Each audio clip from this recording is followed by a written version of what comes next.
Instead, they were longing for a better country, a heavenly one. Therefore, God is not ashamed to be called their God, for he has prepared a city for them. Hebrews chapter 11 and verse 16. Heaven, therefore, is a country, a kingdom ruled by a king, God. King is the only appropriate title to describe God's place in heaven, because no one voted him into power. God rules his kingdom by divine right, by right of creation. Because God created all things belong to him. He alone is the rightful ruler of the universe. Psalms chapter 103, verse 19 says, "The Lord has established his throne in heaven, and his kingdom rules over all." There will never be another ruler, because God's kingdom is eternal. Your throne, O God, will last forever and ever. Psalms chapter 45, verse 6a.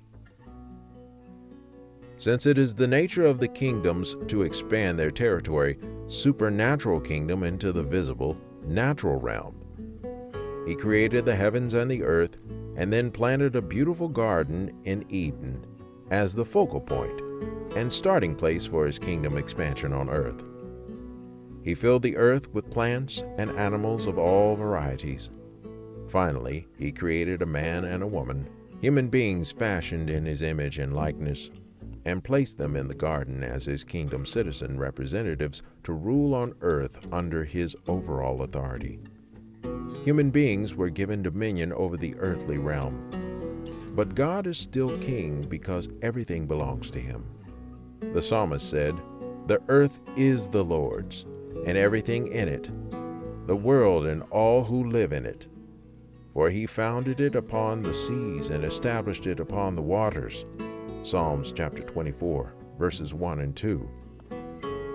How awesome is the Lord Most High, the great King over all the earth. Psalms chapter 47 and verse 2. When God created humankind, he gave us rulership over the earth, but he never gave us ownership. God is king of the earth, and Adam and Eve were its stewards, imbued with almost unlimited authority to rule in his name. As the initial outpost of God's invisible kingdom in the visible realm, Eden was a touch of heaven on earth. Everything about it reflected heaven's culture, government, and ways.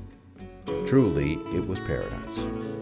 Unfortunately, this idyllic state of affairs did not last long. Genesis chapter 3 tells the tragic story of how a demonic usurper and pretender to the throne, through a combination of subtlety and deceit, gained control of heaven's earthly outpost. Eden's human stewards, Adam and Eve, were tricked into disobeying their king's command, thus surrendering their earthly dominion and authority.